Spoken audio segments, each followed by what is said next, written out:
আপনি কি ব্যবসা করছেন বা আপনি কি কোনো দোকান বাগান চালাচ্ছেন? আপনি মনে মনে ভাবছেন কিভাবে আমার উন্নতি হবে? প্রিয় বন্ধুরা আমার, প্রিয় ভাইরা আমার, এই চিন্তা ভাবনার জন্য ইসলাম আমাদের একটি সমাধান দিয়েছে। চলুন আপনাদেরকে আমি শিখিয়ে দিই কি করলে আপনার রুজি রোজগারে বরকত হবে, আপনার ব্যবসা বাণিজ্য আরও উন্নতি হবে, কি করলে আপনার দোকান বাগান আরও সুন্দরভাবে চলবে।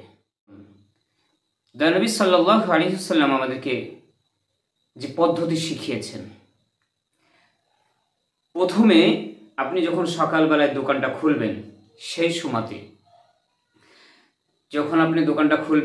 সময়তে, বা আপনি যে ব্যবসা শুরু করছেন সেই ব্যবসায় প্রথম যখন আপনি কাজে লাগবেন, প্রথমেই বিসমিল্লাহির রহমানির রহিম এটা সম্পূর্ণ পড়বেন।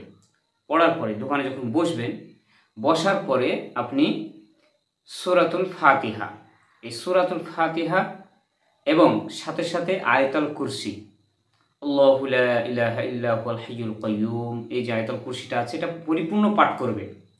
এরপরে আস্তাগফিরুল্লাহ আস্তাগফিরুল্লাহাল্লাযী লা ইলাহা ইল্লা হুয়াল হাইয়ুল কাইয়্যুম ওয়া আতুবু ইলাইহি, পরিপূর্ণ পারলে পরিপূর্ণ পড়বেন, না পারলে অন্তত আস্তাগফিরুল্লাহ এতটুকু পাঠ করবেন। এই আস্তাগফিরুল্লাহটা অন্তত 100 বার পাঠ করবেন। করার পরে নবী সাল্লাল্লাহু আলাইহি ওয়াসাল্লাম একটা নির্দিষ্ট দোয়া শিখিয়েছেন, আল্লাহুম্মা কফিনি বিহালালিকা আন হারামিকা ওয়া আগনিনি বিফদলিকা আম্মান সিওয়াক। আমি নিচে লেখা দিয়ে দিচ্ছি, এটা দেখে দেখে পড়ে নেবেন। এই দোয়াটা পাঠ করবেন। আল্লাহ সুবহানাহু